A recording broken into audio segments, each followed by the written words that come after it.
La figure de diacre m'a toujours, je dirais, interpellé. Ça a toujours pour moi été une question. Et je dois dire que pendant plusieurs décennies, j'ai eu cette idée un petit peu dans le fond de la tête en me disant mais c'est quelque chose qui risque de me tomber dessus. Aussitôt, laissant leur filet, ils le suivirent.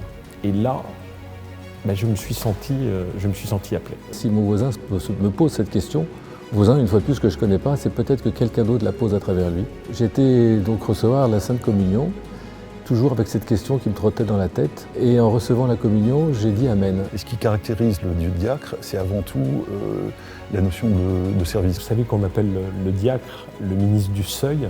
Aller voir les pauvres, s'occuper de ceux qui ne sont pas en fait dans l'Église. J'ai appris que ce sacrement d'ordination que nous allons recevoir, il est fondé sur notre sacrement du mariage. Le soutien de l'épouse, il est absolument primordial. Moi, j'ai la grande joie d'avoir eu toujours le soutien vraiment complet de mon épouse. Je pense que dans sa réflexion, dans ses prières, elle s'est dit « mais si Philippe est appelé, peut-être que je suis appelé avec lui ». Qu'est-ce que ça représente d'être ordonné diacre? Quand il rentre dans l'Église, pendant la procession, et qu'il va vénérer l'autel, il sent ce rôle d'apporter dans l'Église le monde. C'est donner cette ouverture sur le monde et une fois de plus cette image d'un Christ serviteur au service pour sa parole, pour sa liturgie et pour sa charité. Je pense que le bonheur finalement, c'est faire la volonté de Dieu. Je pense que c'est bien aussi de voir la foi en action. Venez le jour de notre ordination pour être